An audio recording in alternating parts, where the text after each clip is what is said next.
cần không tình yêu mặn đắng môi của em, vì ngày hôm qua trái tim em mang khổ đau, để bây giờ một tình yêu trong em nghẹn lại. Tình yêu em là thế, anh cần không? Anh buồn không vì bên cạnh em không nói một lời. Anh buồn không khi yêu người lòng nhiều vết thương, để ngày hôm nay trái tim anh trao về em. Có được gì một tình yêu không thể nhận lại? Tình yêu em là thế, anh buồn không?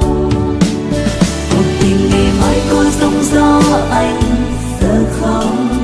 Cuộc tình ngày mai có bao tố anh còn yêu như lúc này? Hay là tình yêu chỉ trao nơi khoảnh khắc đẹp lúc ban đầu, rồi vội tan khi cơn mưa chợt đến? Cuộc tình ngày mai có xa cách em vẫn yêu, cuộc tình ngày mai có đổi thay em vẫn thương rất nhiều. Nhưng vì tình yêu của em không nói ra như bao người, không thể nói ra. Tình yêu em là thế, anh cần không?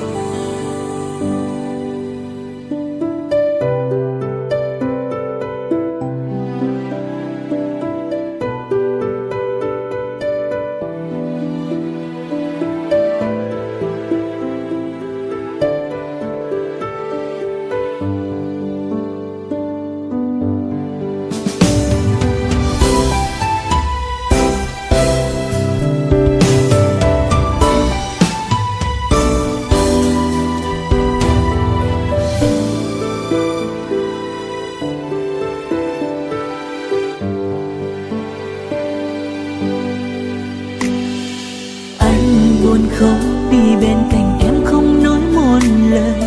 Anh buồn không khi yêu người lòng nhiều vết thương, để ngày hôm nay trái tim anh trao về em. Có được gì một tình yêu không thể nhận lại?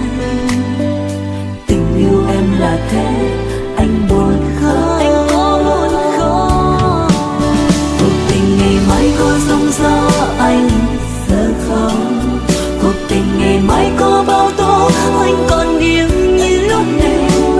Hay là tình yêu chỉ trao nơi khoảnh khắc đẹp lúc ban đầu, rồi vội tan khi cơn mưa chợt đến? Cuộc tình ngày mai có xa cách em vẫn yêu, cuộc tình ngày mai có đổi thay em vẫn thương rất nhiều.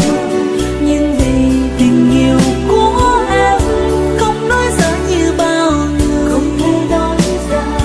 Tình yêu em là thế, anh cần không? Cuộc tình ngày mai có sóng gió anh sợ không? Cuộc tình ngày mai có bao tố anh còn yêu như lúc này? Hay là tình yêu chỉ trao nơi khoảnh khắc đẹp lúc ban đầu, rồi vội tan khi cơn mưa chợt đến?